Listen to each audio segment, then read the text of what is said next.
It's time now for our 2020 Republican primary election debate. Brought to you as a public service on News Talk 730 AM by Highlands Radio Group, helping you become an educated voter concerning the views and positions of your local candidates. Now, here's Highlands Radio Group News Director, Barry Foster. And good morning. It is 9 o'clock. That means it's candidate time here on the Barry Foster Show. This morning we are delighted to have three candidates in for the Clerk of the Courts, Don Elwell, Kyle Green, and Jerome Kaszubowski. Good morning, guys. Morning. Good morning. They've been down in the green room getting ready. And so kind of what we're going to do here is we're going to give you 2 minutes per element, which is because there's three of you. We're going to have 2 minutes for your opening statements, and then we'll get into questions. And I will try, as we've done in the past, to rotate who gets it first and who gets it last so that we have some opportunity for everyone to have a first bite of the apple and have the last bite of the apple. So I'll tell you what, we're going to do this in alphabetical order. So let's start with our opening statements. And Don, I believe that goes to you. Okay, very good. I appreciate it. Thank you, Barry, first of all, for allowing us to be here. And thank you to News Talk 730 AM. We appreciate the opportunity to be in front of as many people as possible. I was born and raised in northern suburbs of Chicago. An only child. Mom wasn't married, so it was kind of mom and my grandparents that raised me. And after high school, we traveled on down. Actually, I was invited to come on down to Florida, and with my mom, and so we came down to the West Palm Beach area. About 10 months after we moved down here, Mom passed away. She had a brain aneurysm, and so I was kind of on my own here in South Florida, along with my aunt, who lived kind of close by. So we took a few years off at that particular point, was working quite a bit. Worked in the retail industry and was a manager of a pharmacy, also of a Radio Shack store. That dates me a little bit. After that, I went to college at Florida Atlantic University, got a bachelor's degree in accounting with minors in finance and management. Became a controller of a hotel there in Palm Beach, the Palm Beach Hilton Oceanfront. Moved out to Las Vegas where they have some more hotels. Became a hotel manager of several different hotels, including a very large one there in the right off the strip in Las Vegas, Nevada. Moved to Alpharetta, Georgia, and then back down to Sebring, where I ran the Quality Inn and Suites for a little while, and then the Kenilworth Lodge Hotel, of course, the historic Kenilworth Lodge. Unfortunately, I had to write myself out of the budget, and that happened in 2008 when the recession kind of went. And so as a result, I am now the Director of Marketing and Communications for the LNG Automotive Network, have been for the last 12 years or so, and looking forward to being here. I was elected as a county commissioner in 2010 and have tried my best to serve the citizens since 2010. And that's a pretty good bio right now, and that ties it up. Thank you very much, Don. So Kyle, let's go to you. You next. Thank you, Barry. I appreciate the opportunity. Definitely want to thank the Cohen Radio Group for allowing us to participate today. My name is Kyle Green, and I'm running for the position of Highlands County Clerk of Courts and Comptroller. I am a lifelong resident of Highlands County, a devoted father. I graduated from Sebring High School in 1988, went on to college actually on a rodeo scholarship of all things. I come back from college, returned from college, and served in the agriculture community in my family business for several years before transitioning into utility and road construction management. And then finally, public sector service to the Highlands County Board of County Commissioners in 2004. I was promoted to the Highlands County Road and Bridge Director in 2008, end of 2008, 2009. Actually started out as a finished equipment operator for the board and then was promoted and moved up through the ranks. And I've held the director position now for about 12 years. I presently oversee annual budgets of approximately $12 to $14 million. And we supervise 107 team members. We're responsible for a diverse group of functions, county roadways, bridges, sidewalks, multi-use paths. We also oversee fleet maintenance, invasive plant management, natural resources, the Highlands County asphalt plant, and 2 county-owned mining operations. It's obviously a position that requires a great deal of interaction with the public. We help those members of the public solve their problems. And we assist in whatever manner we can. My position also requires a great deal of interaction and collaboration with several divisions of the clerk's office. Those areas include accounts payable, receivable, official records, internal audit, payroll, and human resources, as well as technology. I'll wrap it up, but that's a pretty good introduction. Kyle, thank you very much. Yes, and Jerome? Hey, good morning, Barry. Thanks for having us on the program this morning. I just want to take a moment to thank Bob Jerome for his 49 years of service to the Highlands County residents and as clerk for the last 12 years.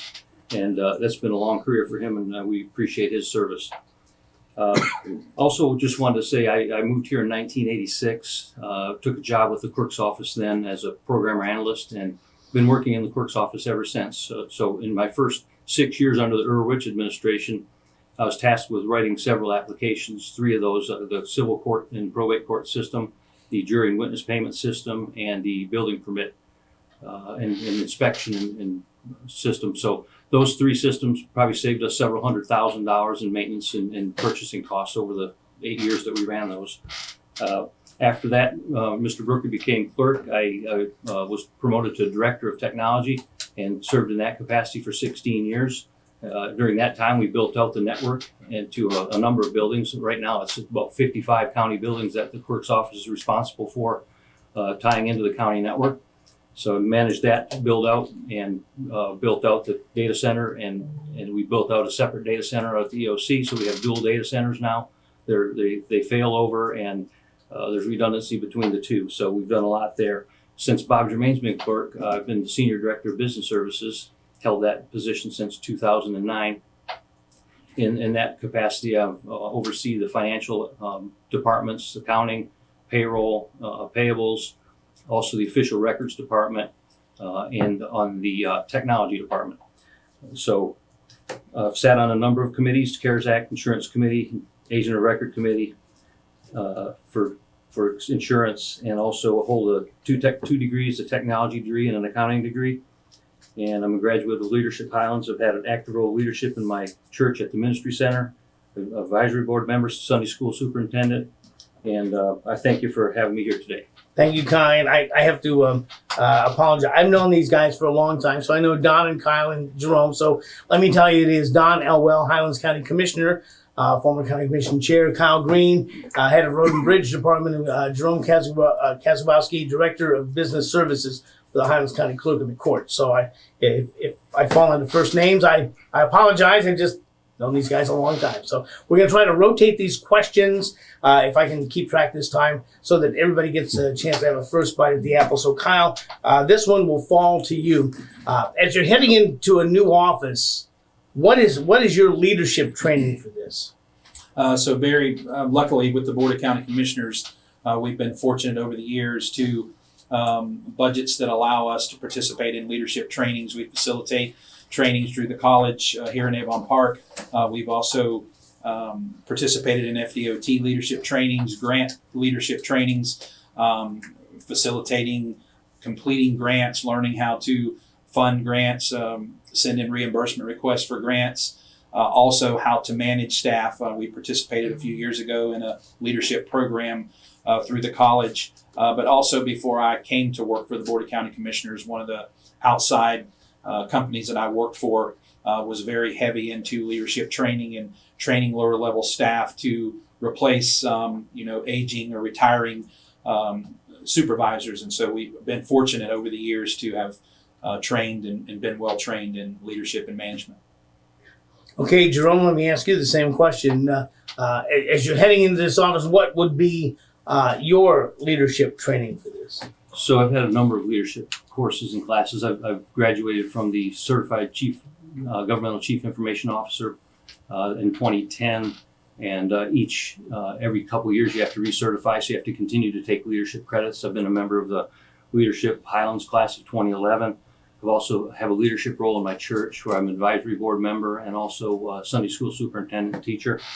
I was an active board member at the Heartland Christian School for over 5 years. I was the president for almost the entire time because the current president, as soon as I got on the board, he resigned. So everybody looked at me and said, "Hey, it's yours." So I was the chairman of the board there for 5 years. Also, in my current position with the clerk's office, I run half the clerk's agency for Mr. Jermaine. So I've had about 40 people report to me for about 11 years. So I've been in a leadership position at the clerk's office for a number of years as well. So thank you. Thank you. And Don, let me ask you the same question. You're going to be heading into this office. What is your leadership training for this? Sure. As a county commissioner, you're allowed or able to take some leadership training courses and classes, the whole track, if you will.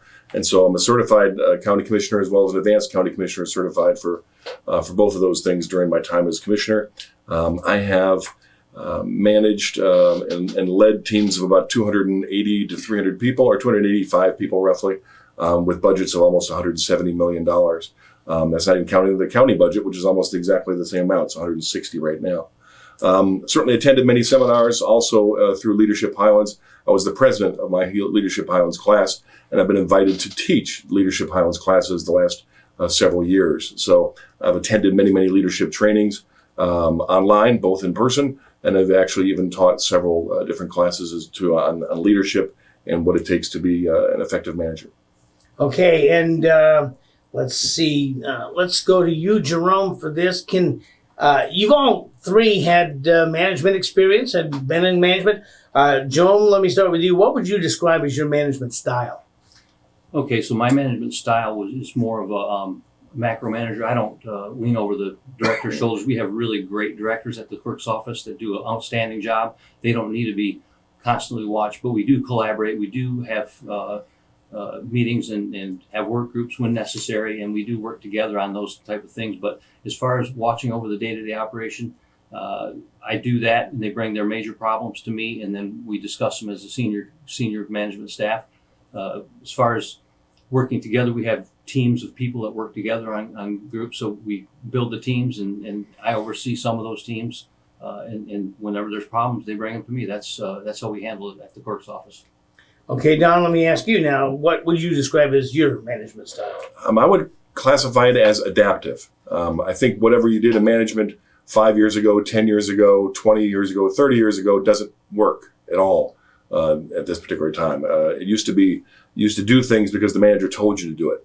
But now, unfortunately, things have changed, and you've got to identify that there's about 4 or 5 different generations of workers out there in the field. And so when you're dealing with them, you've got to be able to figure out what makes them tick, what makes them work. And so you have to be adaptive to be able to understand what everybody under your management basically is there for.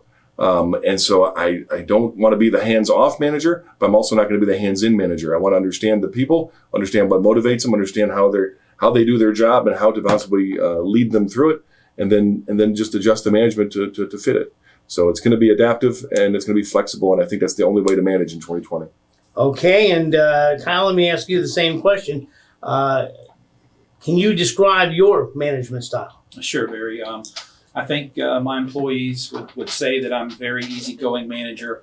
I don't dabble in their duties and their job functions, but I do oversee the operations and just make sure that we're being efficient, that we're being productive, that we're trying to save the taxpayers' dollars as much as we can.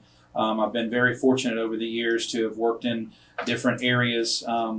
Now we currently oversee a diverse staff, men, women, younger, older, and I would agree that these days the management of the staff is a lot different than it was 20 years ago. We have a great staff in our department. I know the clerk's office has a great staff as well, but mine would definitely be easygoing, but just expect the employees to perform satisfactory. In the studios this morning, we have Kyle Green, Director of Road and Bridge, also Don Elwell, Highlands County Commissioner, and Jerome Kaszubowski, Director of Business Services for the Clerk of the Court's office, who are all running for the new Clerk of the Court's position being vacated by Bob Jermaine. We're going to take a quick commercial break. It might not be that quick. And we'll be right back. It's the Barry Foster Show here at News Talk 730. We have 2 shows here, one of which you'll get a chance to see. We have the one that's on the air and the one that's off the air. But the one that's off the air is going to be on Facebook. So There you have it. In the studios, we have Don Elwell, Kyle Green, and Jerome Kaszubowski in the running for the Clerk of the Courts. So we'll start the circle again here. And we'll start with this question. I'm going to break this down a little bit so you may get a chance to answer this more than once. But I think, Don, we start with you. What changes do you foresee under this will be a new administration, so what changes do you see under a new administration? There's again, it's a management style type issue. To walk in there and just make a whole bunch of changes for the sake of having your name on the door, I think is foolish. And I think it's something that we probably would have done as early managers or as young managers. But you go in there, and the first thing I want to do is I want to understand exactly the different role of everybody that's there. I want to honor the years of experience that they bring to it. Again, it's a very effective, very good team overall. So I don't think you make a whole lot of changes going in. You just learn.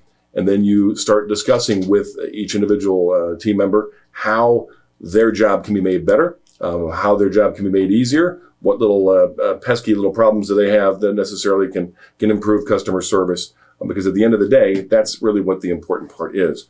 I would also put in a few basic things that I understand are kind of missing that I've heard as far as the evaluation process for employees. I guess there's some folks there that have been there for 10, 15, 20 years and have received like one evaluation over their time period. So I think that constant feedback and understanding where they're at is going to be really important. I want to work on morale, make sure the morale is very solid all the way through. And then, of course, there's little changes that you're going to make as far as making it more accountable, opening up to social media, improving the website, things like that. Okay, Don, and Kyle, let me ask you the same question. What changes do you foresee under a new administration at the clerk of the court's office?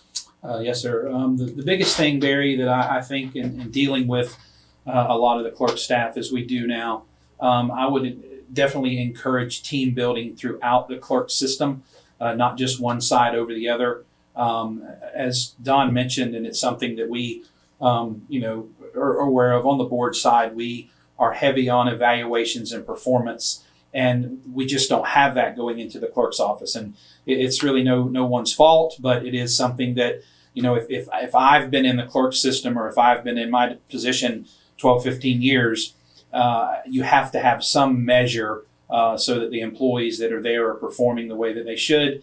And the tendency is if you have employees who aren't performing, you're going to affect other employees. So team building and implementing a performance evaluation system of some sort probably would be the only major changes that I would look at. As it's been mentioned, there's a lot of staff that are in the clerk's office now that are awesome. They're very good employees, valuable employees with a lot of experience. Definitely want to make sure that they're reassured that they're going to continue to serve the public just as they've been.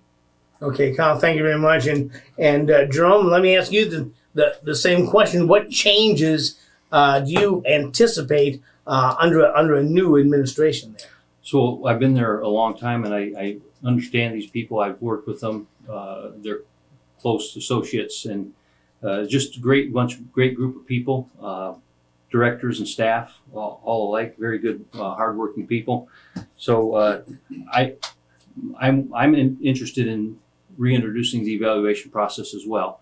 But on the other hand, we have what's called a decision day process that we've had for a number of years in place of the evaluations, and it's a coaching. And if the coaching doesn't work, then we go on to a formal warning, and then we go to a formal written warning, and then suspensions and demotions and possible terminations. So we have a process in place already. It's called Decision Day, and it's been in place for a number of years. So that's what we've been using recently. As far as the decisions not to do evaluations, that was a clerk decision. Some other priorities would be a little bit better outreach. We have our teen court program, but I'd like to expand that a little bit and get a little bit more community involvement from our students. Also, social media presence for clerk-related activities and change out the clerk's website. We need to do an upgrade on that. We wanted to wait until after the election was over to do that too. So planning to do a little bit more with expenditure transparency as well. Get some more of that information out on the internet. And a little bit better with security too. We have more internet presence. We got to do a little bit better on our security. So those are some of the things I'm looking at. Okay, and Don, let me ask you: there is a change? What changes do you see under a new administration? Just the ones I mentioned Oh, when I'm we started sorry. with this Okay. question. I said just those. I'll restate them again, Good but job. I'm glad to do it again. That's no problem. I said if I could keep Those track. same ones. And to who's ever calling me from the city of Avon Park, I'll get to you directly here. So let me go to Kyle on this one then. Kyle, apparently there are several long-term employees at the clerk of the court's office who are, I guess, in the drop program and getting ready to retire. So let me ask you, how do you anticipate dealing with some of these long-term people retiring? Do you have plans for that? The only plans, Barry, is to help them work through their retirement process. I know that it's been stated a few other times and perhaps misunderstood. I don't have any plans to do anything different than I think all three of us. Those employees have a lot of experience. We want to retain those employees, and I'll do everything that I can to help them get to their retirement, just like I would want if I was working for someone. I have no intentions of doing anything different with any of the long-term employees, with the caveat of I just expect them to perform. In my opinion, and I know it may not be the most easily understood, but I just think that every employee, whether it worked for me, whether it worked for Alan J., whether it worked for whoever, they should perform. And that's the biggest thing for me. Okay, and Jerome, let me ask you, apparently there are several long-term employees at the clerk's office that are fixing to retire. What are your plans for that? So we have about 9 employees with 29 years of service or more. So that is a great number of experienced, seasoned veterans that we have on our staff. Succession planning is going to be critical. We need to have succession plans in place, and we do in many of the departments. We need to work on a couple more, but we'll get that taken care of before they do step out, because we will have a number of people retiring. So that is very important to have that in place. As far as drop and going through the drop, I mean, once you're done with the drop, you're done. So you have to step out. So that's basically how we're going to handle it. Okay, and Don, let me ask you. Apparently, there are several long-term employees that are going to be retiring. What are your plans for those gaps there? I would expect that certainly with 29 years of experience, as we heard, and I'm sure there's probably some more in the 25-ish range or whatever, those succession plans probably already in place. They should be. And if not, if there's a couple of them that are missing or whatever, then working, of course, with those people and looking at the other folks in the departments and throughout that can possibly fill those shoes afterwards.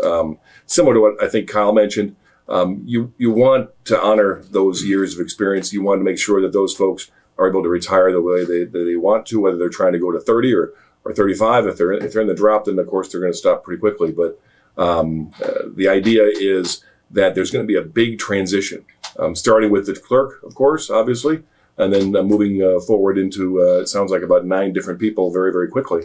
And that's going to make for a very, very different looking clerk's office in the next couple of years, and from top to bottom. And my goal is to make that as smooth as possible, but make that as also as efficient and effective as possible.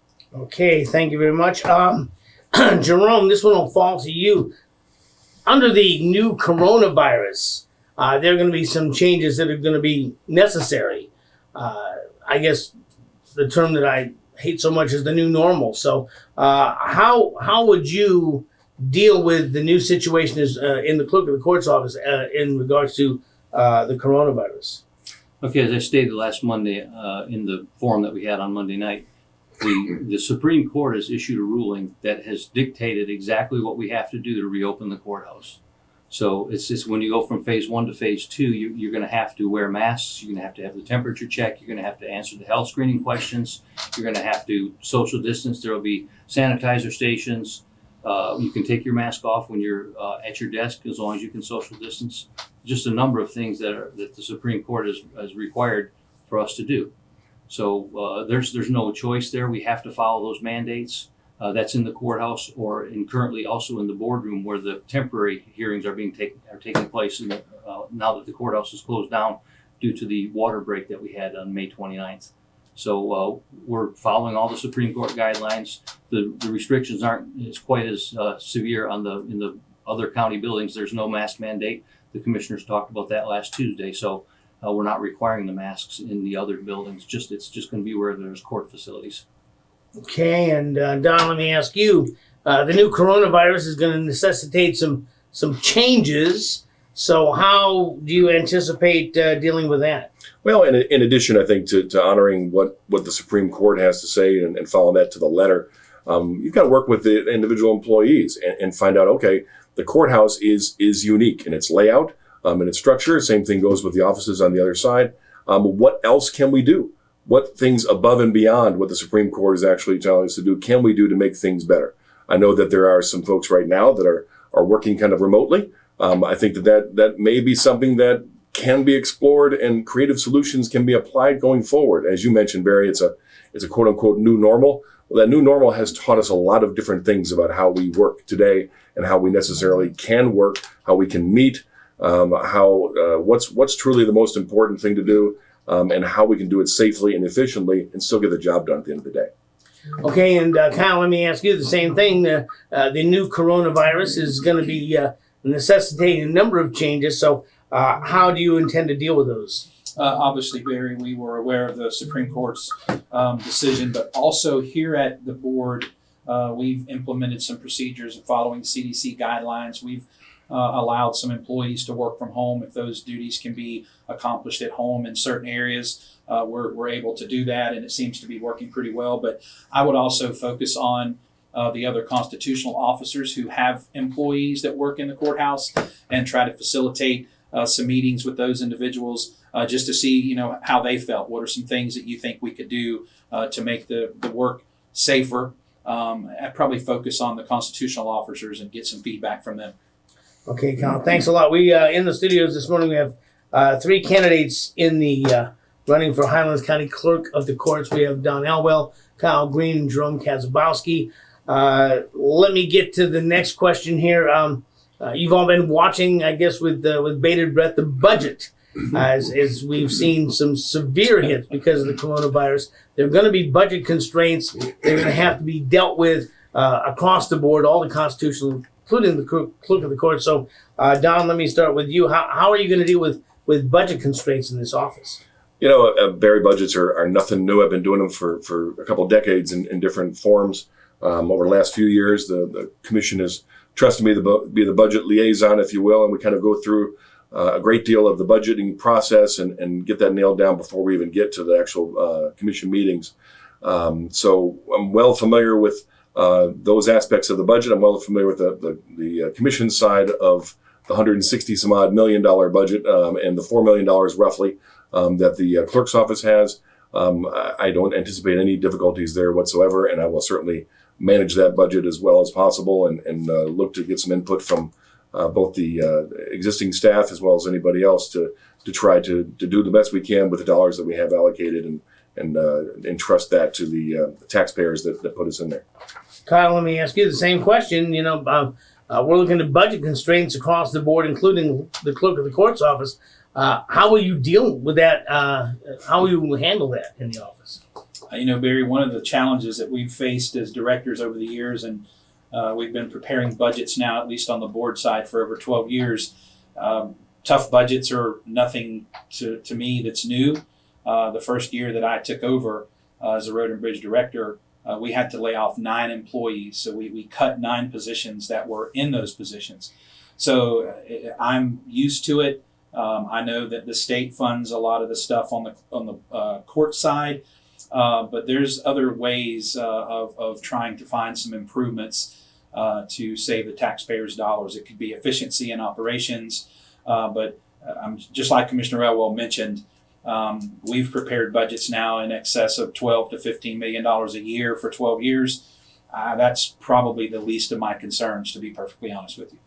Okay, and Jerome, let me ask you the same question. We're looking at budget constraints across the board. So how do you deal with that, especially the upcoming fiscal year? Well, it's going to be very difficult, and budget is serious with the clerk's office right now. We have 8 funding sources. Our total budget is around $7.5 million.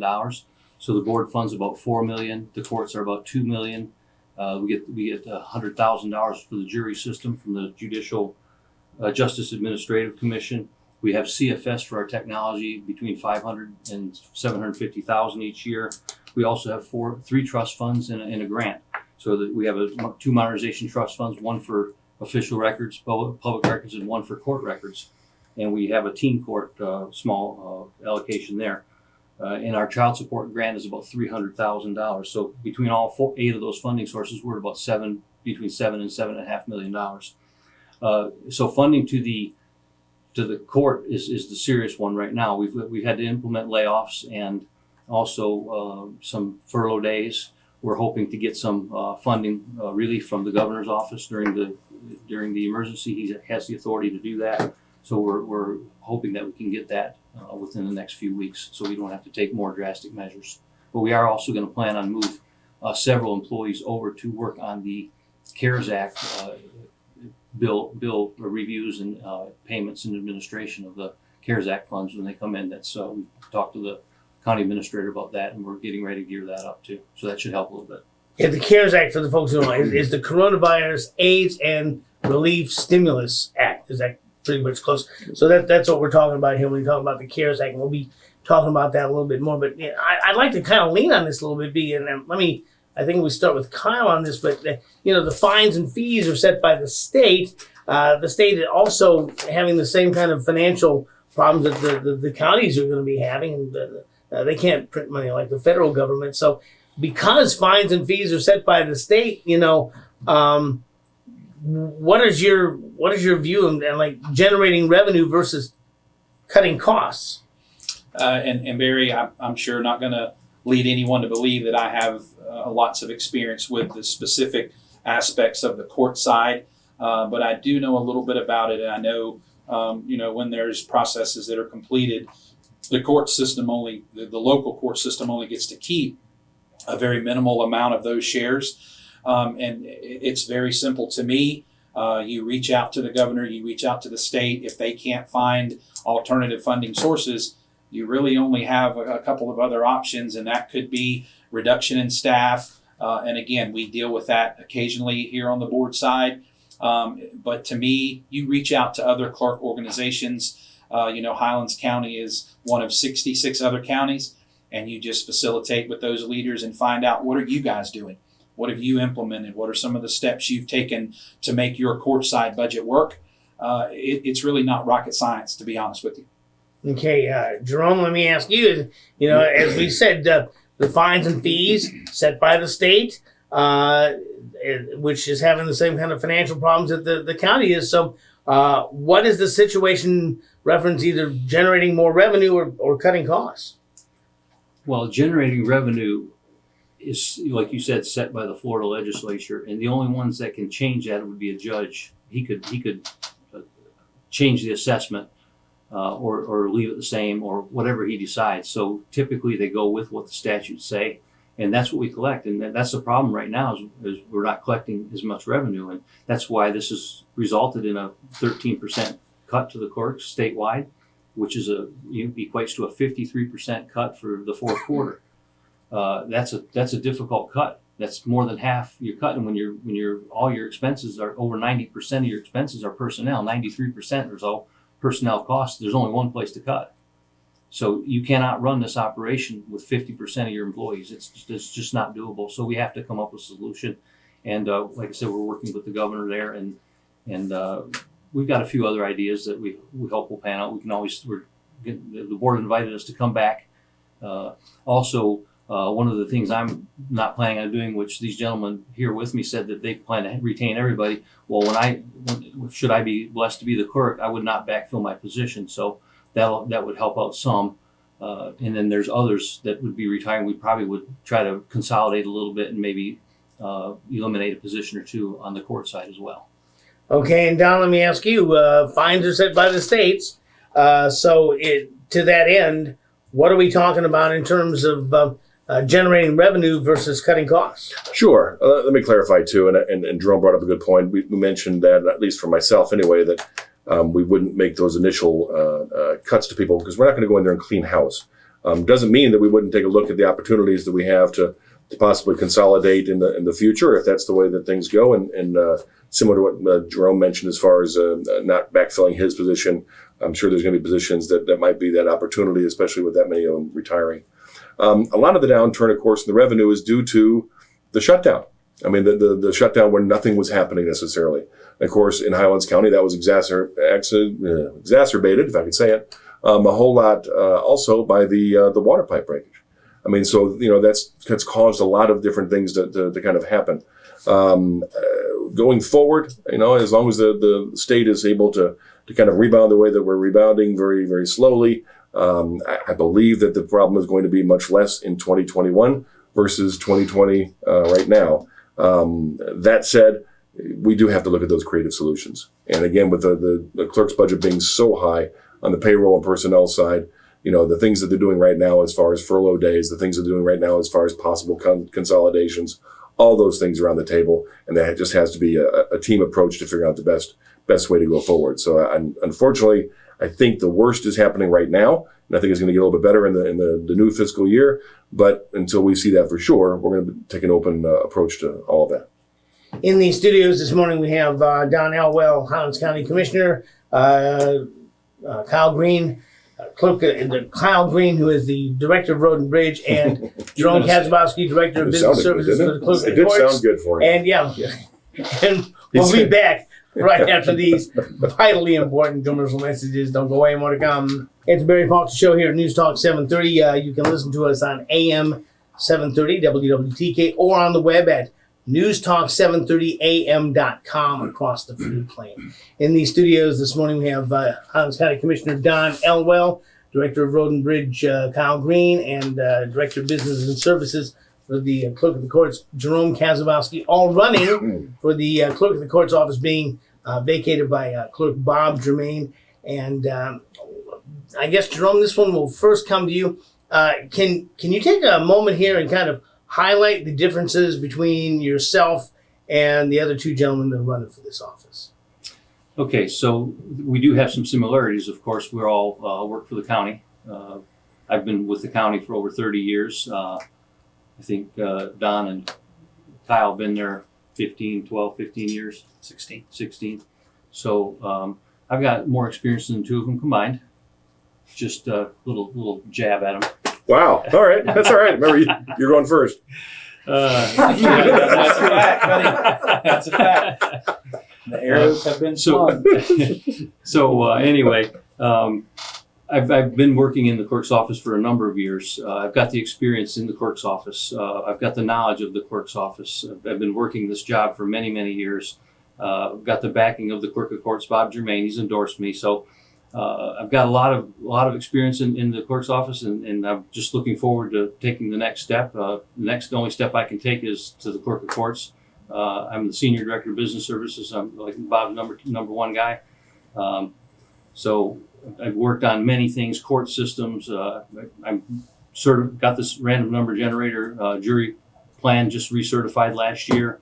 That I'm the only one in the office that's ever done that. I've written applications for the county and for the Clerk of Courts. I've been involved with the build out of all the technology in the clerk's office. Technology is critical. We've got ransomware. We've got all kinds of attempts on our network. We had 1.5 million attempts on our network in a 24-hour period a while back, and most of them came from Russia. So the attack vector is real, and we just need to be prepared to handle that. Thanks. Okay, thank you. And Don, let me ask you, can you highlight some of the differences between yourself and the other two gentlemen that run for Clerk of the Courts? Sure. Well, I'm about a foot taller than either one of them, if that helps at all. No, the differences are I've got a decade of experience as a locally elected official, and so I've already been an elected official, and I'm currently one right now.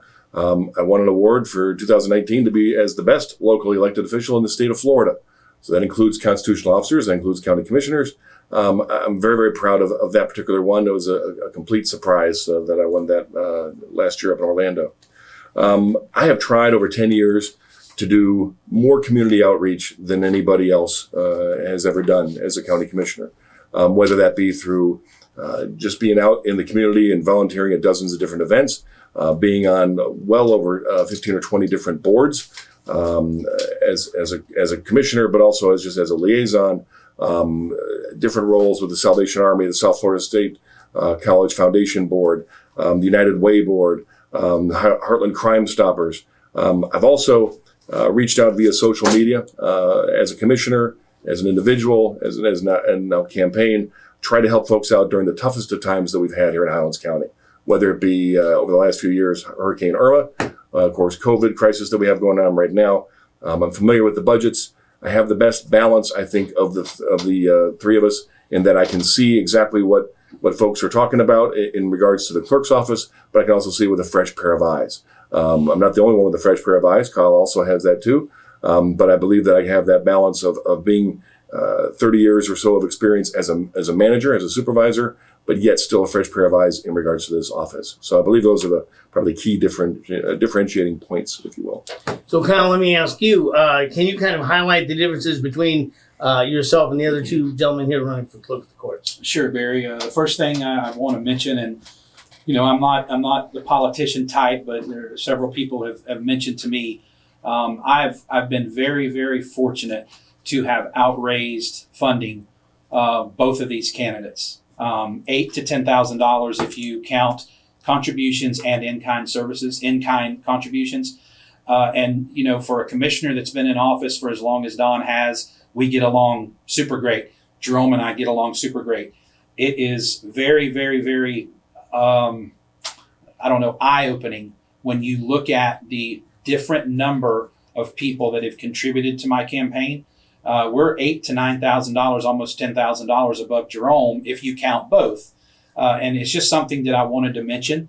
Also, I'm a true conservative public servant. I feel like if the taxpayers are paying for it, we should oversee it. We should monitor it. I also may not be endorsed by Clerk Jermaine, but I will tell you I've had many meetings with Clerk Jermaine, and he's definitely provided some favorable support to me, and I appreciate that a great deal. Just overwhelmed by the number of supporters that I have in the community. Okay, and let's see. The next question, I believe, goes to Don, if I'm still on track here. Don, what are your plans for the first quarter, first 90 days? Y'all have looked at this office. Y'all have kind of want to hit the ground running. So let me start with you. What are your plans for the first quarter, the first 90 days in office? Well, I think during the first 90 days, I'm going to sit down with every current team member that there is. I need to understand their history with the organization. I need to understand what makes them tick, if you will, what motivates them to come to work. If they are in that group that has all the experience, to glean a little bit of that. I want to be able to look at the current evaluation process. I think that's going to be within the first 90 days we talked about. I want to improve the community outreach, the transparency, social media presence, website, at least begin the process with a website, within the first 90 days. The 90 websites take a little bit longer than that. I also want to be able to increase the commitment of the clerk's office to that digital platform as far as investing the resources needed to secure the county's records, to the infrastructure technology network. I want to be able to work, support IT as much as humanly possible, while still improving the office's efficiency, also the operations for the citizens. At the end of the day, it's a people and customer service business. So within those first 90 days, I want to be able to look at that and really try to get a good handle on moving forward and improving that area. Okay, Don, thanks a lot. Let me ask you, Kyle, same question. What would be your plans for the first quarter, the first 90 days in office, clerk of the courts? Sure, Barry. And one of the things that we touched on early on in the campaign was the implementation of an evaluation process. For me, and it's just one of the things that we have at the board. It's been in place for years. I think that's very, very important. If you're going to tell the taxpayers that you're running an operation that is efficient and you don't have an evaluation process in place, a performance evaluation, I'm not sure that you can say that it's as run as efficient as it should. Obviously, working with the constitutional officers, sitting down with those individuals, We have some sheriff's department employees that work in the court side, just facilitating meetings to find out, hey, is there some things here we can improve upon? What can we do a little bit better? As well as the property appraiser, tax collector, just sitting down and maybe able to group some things together to save the taxpayers some dollars. Okay. And Jerome, let me ask you the same question. If elected clerk of the courts, what would be your plans for your first quarter, your first 90 days in office? So I have the advantage over the other two gentlemen here just because I know everyone that works there. I know their capabilities. I'm very familiar with them. I know who works together on the teams, and that's an advantage for me. So wouldn't have to spend as much time going and interviewing and talking to people, although I will. There'll have to be a little bit of adjustment made because I won't be backfilling my position. So there'll be some adjustments there. But for the most part, we're going to hit the ground running on day one. There's not going to be any on-the-job training required. So I'll be able to start off implementing some of the things I've already mentioned, like the evaluations will be key. We are going to start the evaluations immediately. We're also going to upgrade the website. Now the website is already in progress, so we've got some headway there, so it won't take as long. So the social media presence is very important. I believe we need to get that going, but for clerk-related business. And then the community outreach programs that I mentioned earlier, and some expenditure transparencies I want to work on as well. But we have to get our court system up and running. That's number one priority, get that resolved. And that should start to come back online, hopefully here in the very near future, once we get the courthouse pipe and get all the repairs done. Okay, thank you. Next question, I think, starts with Kyle. So let me ask you, how much does and we all three of us, I believe, have talked about this, how much does the clerk of the courts rely on administration versus knowledge of the courts or IT? How much of this is as an administrative job rather than a hands-on job? And Kyle, I believe we'll start with you on that. Barry, in my meetings with Clerk Jermaine early on, I think a lot of the position is administrative oversight, managing those employees. One of the things that I would be a little bit cautious of, and it's definitely not a jab at Jerome, but it sort of is, he's been there for so many years, and if these policies on performance evaluations are implemented, my experience could be they may be implemented, but will they be followed through? And that's something that having a fresh set of eyes that either Commissioner Elwell or I have, I think it would be a little easier for us to come into that atmosphere and provide that administrative oversight that really has to be had. Making the tough decisions, I think it's important, just as it is in private business. I think you have to be able to make those tough decisions. So, Jerome, let me ask you, how much does the clerk of the courts rely on the knowledge of the courts, knowledge of IT, as opposed to being a really good administrator? Well, I think the clerk of courts needs to be a really good administrator. But with the budgets as tight as they are and trying to run this operation as efficiently as possible, the clerk has to be a working clerk. So you're going to have a knowledge of this office in order to be able to run this agency the way it needs to be run. As far as the references to Bob, Bob has endorsed me, and Kyle mentions Bob a lot. But also on the other hand, Kyle is noting that the clerk's office is not run properly because we haven't done evaluations. So I'm just a little bit concerned about the positive name and then also the negative to go with it. So I'm just wanted to throw that out there as well. But I have the experience as a manager, and as a director, and I also have the experience in the technical realm. So I can do both.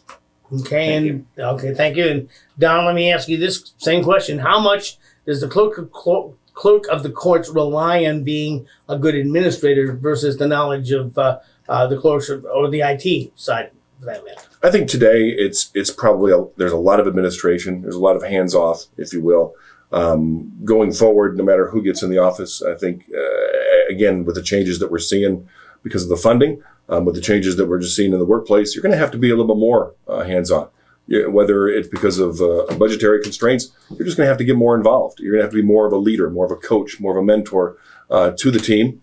It's not so much because we need to get started on day one necessarily. It's because it's a people business. This entire office is based on customer service, whether the customers are the employees themselves or the people that we serve. And so you've got to know how to manage the people themselves. And I really do believe that it's not so much administrative, it's leadership. It's leadership, it is coaching, it is mentoring, it is being a manager for the 21st century as opposed to a manager 5, 10, 20, or 30 years ago. Okay, thanks a lot. Now, we're getting ready to wind up here. We're going to close up here in just a minute, but I want to get to this because I have watched Earl Rich and Lukey Brooker and Bob Jermaine. All of them sit at the dais with the county commission. And so I guess, Jerome, this one falls to you. So how do you feel as an active clerk of the courts? Most of these clerks have sat up there and really not been active participants in the county commission meetings. How do you see yourself as an active clerk during these county commission meetings? Well, the clerk is not supposed to be a sixth commissioner. The clerk is there to be a clerk and to advise when called upon, or if there's something being discussed that needs input from the clerk's office, primarily financial in nature or maybe technology. Those are usually the big ones. Once in a while we get the question about tax deeds or recording. But the clerk isn't there to run these meetings. The clerk is there in an advisory capacity only. So I see that continuing, and that's the way it should be. The clerk shouldn't be out in front. The commissioners are the ones that run it, and not the clerk of courts.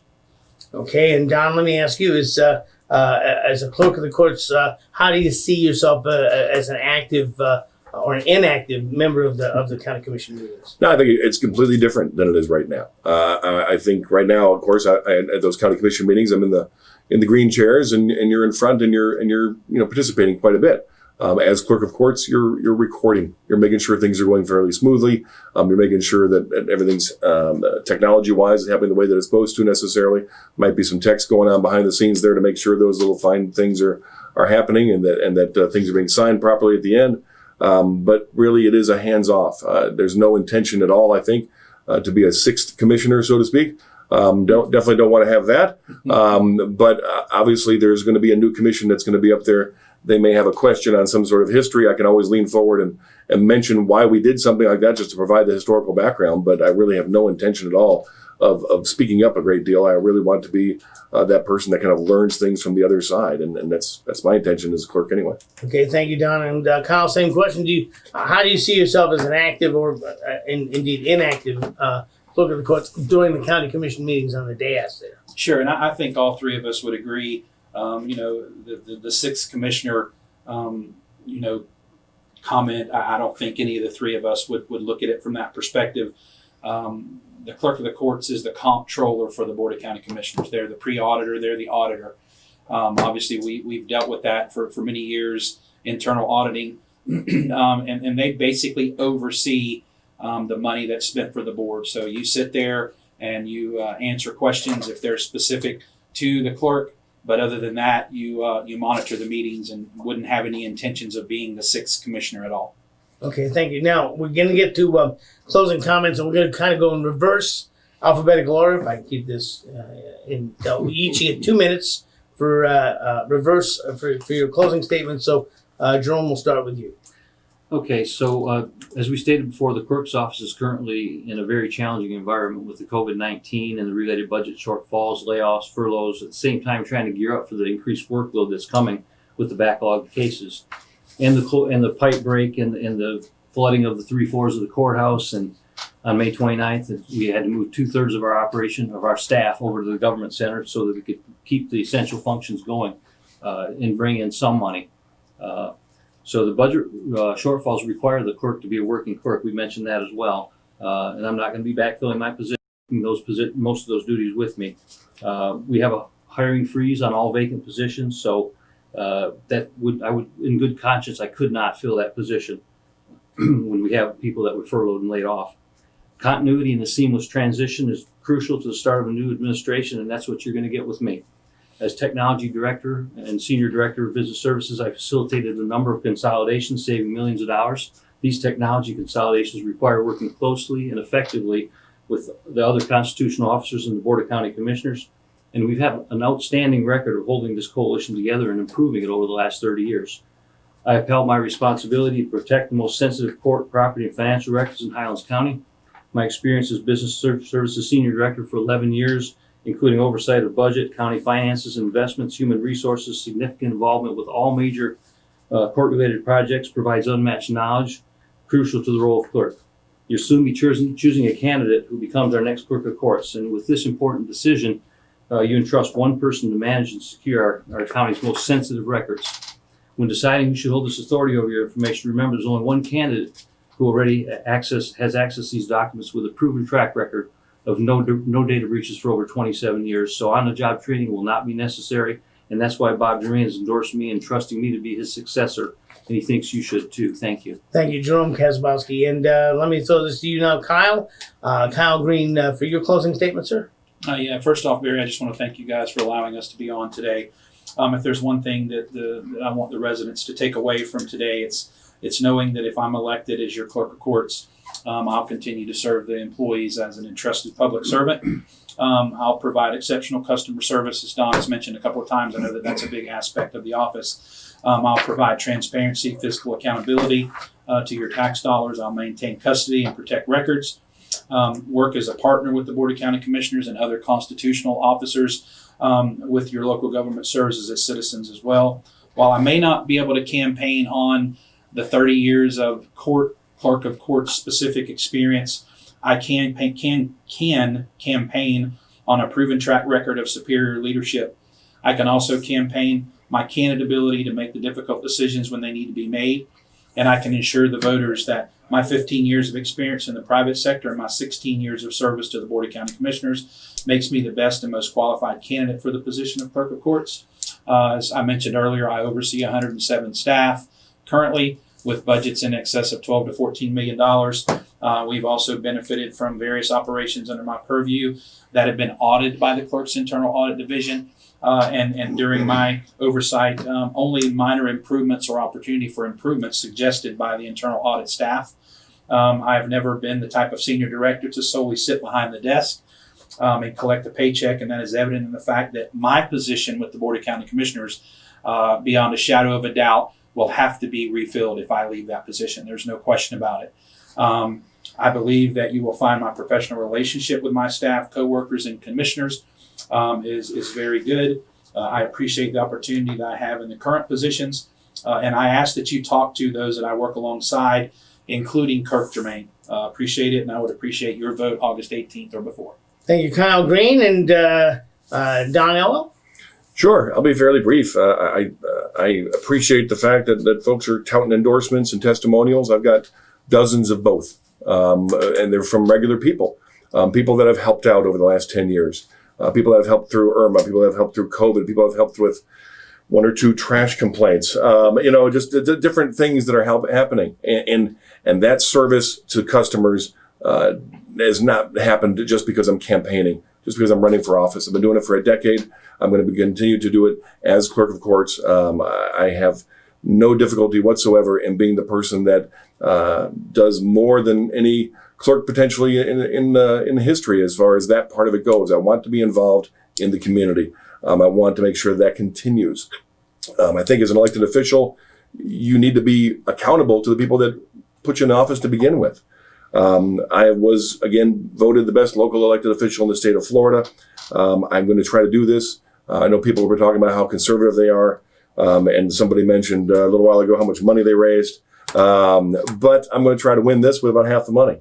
So I don't know that you can be a whole lot more conservative than that. I'm going to try to do the best I possibly can to do the most with your tax dollars and stretch those dollars as far as they possibly can go. I would appreciate your vote during early voting, which I think starts August 6th, goes through the 15th, and then, of course, the election itself on the 18th. If you've got a vote by mail ballot sitting on your desk and you haven't filled it out yet, that first box says Elwell. I would appreciate that. Thank you very much. And thank you very much, Don Elwell. I want to thank the three of you guys, Don Elwell, Kyle Green, and Jerome Kaszubowski, for being in this morning for the Clerk of the Courts debate. Remember, this is an open primary. Whoever wins this race will be the new clerk of the court. And I want to congratulate you. This is the closest to an actual fist fight we've actually had on this program. So congratulations to the three of you. Yeah, I had to separate you two a couple times. Yeah. So I want to thank you so much. Join us tomorrow when we will get into our county commission debates with Jeff Carlson and Scott Kerouac. But right now, let's get over to Brian Cooney.